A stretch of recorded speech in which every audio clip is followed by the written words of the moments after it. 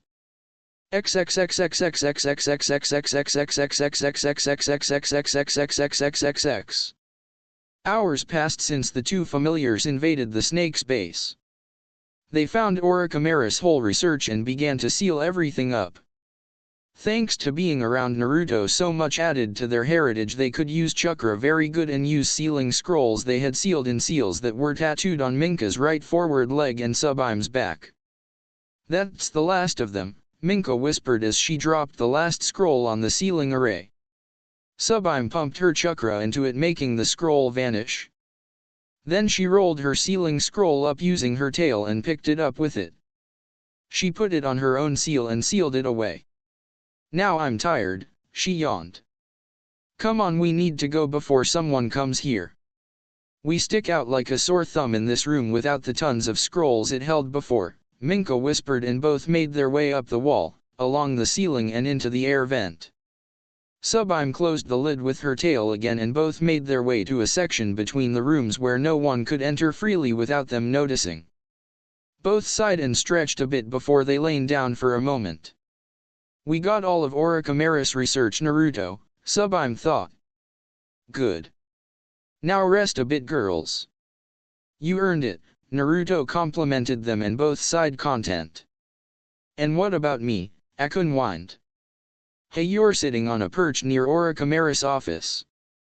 That's not much of work, Minka growled at her friend. It's not that easy. Do you have any idea how often? Suddenly they felt the connection to Akun being interrupted. What happened? Minka shot up and looked at her snake companion with worry. I have a bad feeling. Maybe something happened to Akun. Sublime was equally worried. Get out of there, girls, and join the squad. They just rescued the Uzumaki and are waiting outside the town. I will go get Akun, Naruto ordered, but they knew he was also worried. The 2 nodded at each other and bolted down the air vent out of the base and towards the Umbu squad. If what they feared was true, then something very bad would happen soon, and they didn't want to be caught in it.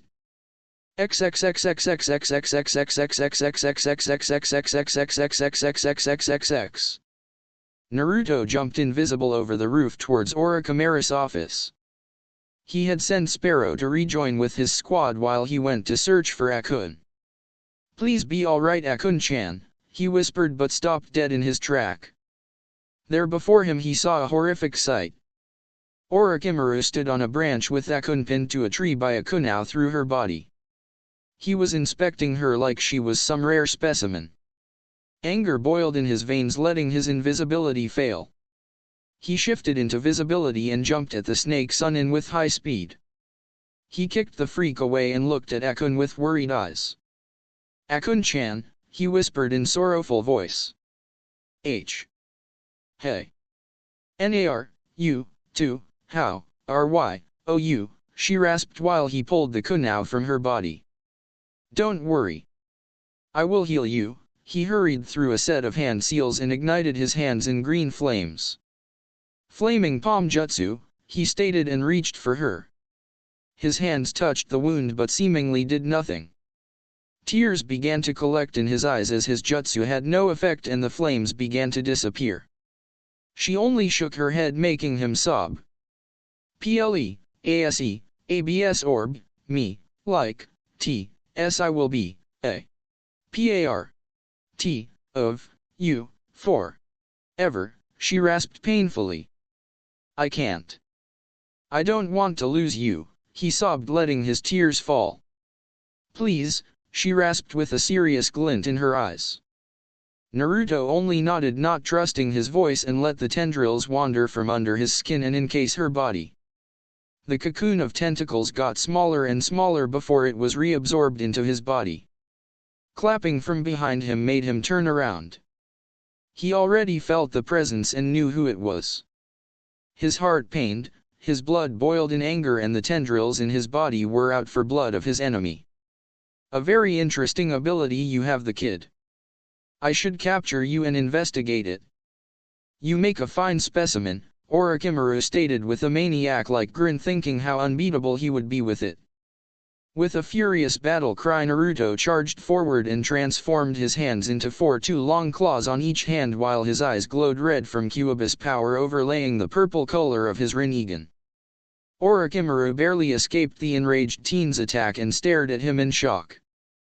This Umbu was dangerous and he knew it. "I need that power for myself," he thought with a sick grin, and retched Kusanagi up.